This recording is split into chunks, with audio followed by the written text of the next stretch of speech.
Hello everybody, let's go ahead and get started with our 10.3 lesson on mixtures, and I will talk to you about the different types of mixtures first, and we're going to take lots of breaks in this. We are going to see lots of other videos, so normally this lesson is heavy on the demos.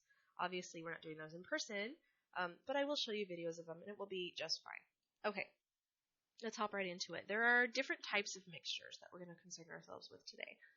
There are solutions, colloids, and suspensions, and they have different properties. The first one we'll talk about are solutions. These are homogeneous mixtures. Everything's all in the same phase. It looks the same throughout. The particle size is rather small. They don't separate. If you shake them up and let them sit on the counter, for example, they don't separate out. And they can't be separated by filtration. So if you were to pass these through a coffee filter, you wouldn't see anything left on the filter. They don't scatter light. I'm going to come back to this when we talk about colloids. A good example of this would be salt water. So if you put some salt in water and you shake it up, you've made a solution because it's totally soluble in water. Okay, milk is an example of a colloid. Colloids are heterogeneous mixtures. That means there's other things in other phases dissolved into the mixture. So in the case of milk, there are proteins in there are fats in there, and they are large molecules, and they are dispersed over the large area of the mixture.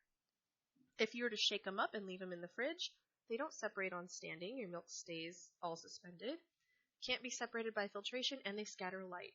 So if something scatters light, it has a special name. It's called the Tyndall effect, and you've probably seen this before.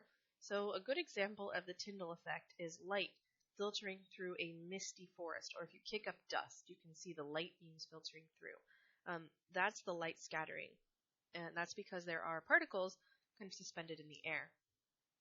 You can also see this in glasses. This is our light source. If you look at two different kinds of substances. So here we have a solution, here we have a colloid. This might be diluted milk, for example. So if you shine light through the water or through just the solution, you don't see the light scattering throughout the solution. Whereas if you were to shine light through a colloid, that light will kind of spread out and be dispersed throughout the entire glass, and you'll see that light spread out. So you can do this with Jell-O. You can do this with a little bit of dilute milk, and take a look at the Tyndall effect. Suspensions, a good example of this would be mud. So these are heterogeneous mixtures. Again, there's some solid particles dissolved in there. They're not all in the same phase. The particles are very large, and they do settle out if you let them sit. They can be separated by filtration, and they can either scatter light or just be totally opaque. You won't be able to see through them at all, like toothpaste, for example. Okay, so for any solution, macroscopic properties don't vary throughout the sample. That means it looks the same throughout, and all of the properties stay the same. The top isn't different than the bottom. So let's look at different solutions. They can be solids, liquids, or gases. If you have both gas, solute, and solvent, those are all dissolved together. That's a homogeneous solution.